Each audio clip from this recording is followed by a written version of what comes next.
Good afternoon. मेरा नाम अतीफ़ा है और मैं क्लास 9th में पढ़ती हूँ। सर मुझे आपसे ये पूछना था कि जैसे मतलब कुछ स्टूडेंट्स जो है वो महीने में या मतलब स्टार्टिंग से ही पढ़ाई करते हैं, लेकिन कुछ बच्चे जो एग्ज़ाम से 1-2 दिन पहले पढ़ाई करते हैं, लेकिन फिर भी उनको बहुत अच्छे मार्क्स होते हैं। जैसे कि मैं भी एग्ज़ाम से 1-2 दिन पहले ही पढ़ती हूँ, लेकिन मुझे अपनी सेटिस्फेक्शन होती है कि मुझे अच्छे नंबर है। तो मतलब बेस्ट टाइम क्या है स्टडी का, मतलब पहले से या फिर एग्ज़ाम्स के 1-2 दिन पहले से?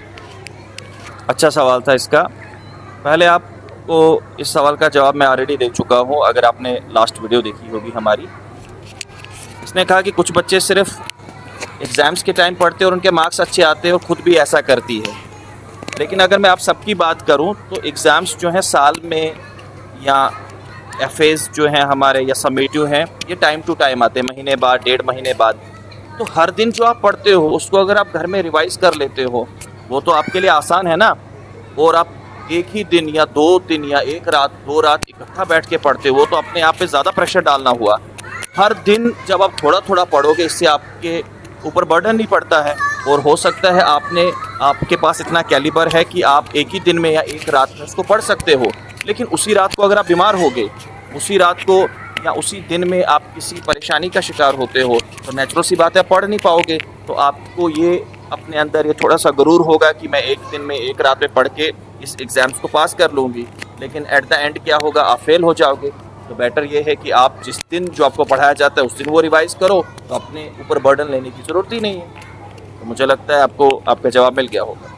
सर मेरा सवाल ये है कि जैसे जब हमारे एग्ज़ाम्स होते हैं तो हमारे जो पेरेंट्स हैं वो हमें बहुत फ़ोर्स करते हैं। वो बोलते हैं कि आपको हर टाइम पढ़ना है, रात को भी बोलते हैं आप 1-2 बजे 3 बजे तक बैठे रहो, पढ़ो पढ़ो, दिन में भी पढ़ो। तो बच्चे जो हैं वो बहुत स्ट्रेस्ड हो जाते हैं और इससे डिप्रेशन भी हो जाता है कुछ बच्चों को। तो हमारा सही टाइम टेबल क्या हो सकता है पढ़ाई करने का? देखो, ये सवाल भी पहले सवाल से मिलता जुलता है। अगर आपने पूरे साल में, पूरे 6 मंथ्स में, पूरे 2 महीने में, 2.5 महीने में जब आपके एग्ज़ाम्स होते हैं, अगर आपने पहले से ही पढ़ा होगा, तो नेचुरल सी बात है उस समय आपको हल्का सा उसको रिवाइज़ करना है और आ जाएगा। तो आपके जब पेरेंट्स आपको प्रेशराइज़ करते हैं तो कहीं ना कहीं उनको ये लगता है कि शायद आपने तैयार नहीं किया है। कि बहुत सारे पेरेंट्स ऐसे हैं कि जब एग्ज़ाम्स आते तब भी बच्चों को बोलते हैं आप स्टडी करो।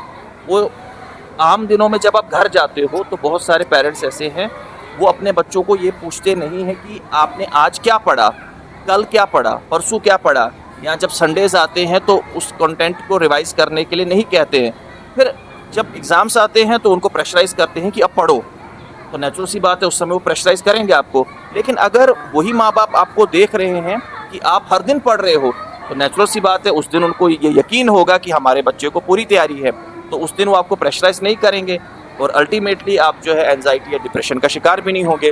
तो सिंपल आंसर यही है कि हर दिन पढ़ो, अपनी हैबिट डेवलप करो पढ़ने की, तो आपको कंटेंट तैयार होगा। तो लास्ट टाइम सिर्फ आपको देखना है और एग्ज़ाम देना है। ठीक है, नेक्स्ट क्वेश्चन। सर मेरा क्वेश्चन ये है कि हम घर में कैसे पढ़ें कि हमें जल्दी समझ आए, और जैसे कि हमें जब बड़े बड़े एग्ज़ाम्स क्रैक करने होंगे तो उसके लिए कैसे पढ़ना चाहिए? पहले आपने पूछा कि हम कैसे पढ़ें कि जिससे आपको जल्दी से समझ आ जाए। इसका मतलब सिंपल है कि आपको चीज़ों के साथ फैमिलियर होना पड़ेगा। जैसे आपने मान के चलो सुबह हमने चैप्टर शुरू करना है पेस्टोरलिस्ट वाला, तो बेटर ये है कि आपको पहले पता तो हो ये होता क्या है, इसके बावजूद कि टीचर कल क्या पढ़ाए। तो बेटर ये है आप घर से थोड़ा सा प्रिपेयर होके आ जाओ, थोड़ा सा देखो आपको पढ़ना आ रहा है या नहीं आ रहा है। अगर आपने जो समझा वो आपको किस हद तक समझ आएगा ये आपको कब पता चलेगा, जब क्लास में कल आप टीचर को फेस करोगे। और कभी कभी ऐसा भी हो सकता है कि आप इतना पढ़ लो कि उतना हो सकता है आपको टीचर ना समझाएं और आपको ये लगेगा कि यहाँ पे कमी रह गई, शायद मैंने इससे ज़्यादा पढ़ लिया। और कभी कभार जब आप पढ़ोगे तो जब आप वो पढ़ोगे और जब टीचर पढ़ाएगा आपको लगेगा मुझ में ये कमी रह गई थी। तो जब आप चीज़ों से फैमिलियर होना शुरू कर दोगे, अपने आप को वक्त दोगे और पढ़ोगे, तो एक टाइम ऐसा आएगा कि बहुत सारी चीज़ें ऐसी होंगी जो आपने ऑलरेडी पढ़ी होंगी, है ना। बहुत सारी चीज़ें कैसी होंगी जो आपने ऑलरेडी पढ़ी होंगी, तो उनको आपको दोहराने की भी ज़रूरत नहीं पड़ेगी। तो जब ये दूसरा सवाल था, आप एग्ज़ाम्स हैं या जो आगे मुश्किल दौर आपने देखना है कम्पिटिटिव एग्ज़ाम्स का, उनको क्रैक कैसे करें। देखो, हर एक चीज़ होती है उसके लिए प्रिपरेशंस लगती है। आपने जो भी एग्ज़ाम पास करना है, नेचुरल सी बात है, अभी आपने 9th का एग्ज़ाम पास करना है, तो एकदम आप 9th में चढ़े और सुबह एग्ज़ाम नहीं होगा। इसके लिए पूरा 1 साल का टाइम है, फिर जाके आपके एनुअल एग्ज़ाम जो होते हैं वो होंगे, उसके बाद पास हो जाओगे। जब कॉम्पिटिटिव एग्ज़ाम आपका होगा, जब आपका कॉम्पिटिटिव एग्ज़ाम होगा तो उसके लिए आपके पास टाइम होगा, 3 साल का टाइम होगा, 4 साल का टाइम होगा, फॉर्म भरने के बाद का वो टाइम होगा। तो उस पूरे फेज़ में आपको तैयारी तो करनी है, एग्ज़ाम देना है, ऐसे तो नहीं होगा। आपका एक मिशन आपके सामने होगा, 1 साल, 2 साल, 3 साल का टारगेट आप चूज़ करोगे और उस 3 साल में आप दुनिया को भूल जाओगे, सिर्फ अपने आप पे फोकस करोगे। तो जब आप सही नीयत से पढ़ोगे, फोकस करोगे, आपको वो चीज़ें अचीव हो जाएंगी। लेकिन जब आप ये सोचोगे कि मेरा एग्ज़ाम है और सुबह तैयारी कर निकल जाते, अटेम्प्ट करते हैं कि क्या होगा, देखा जाएगा, तो वैसे तो कुछ नहीं होगा।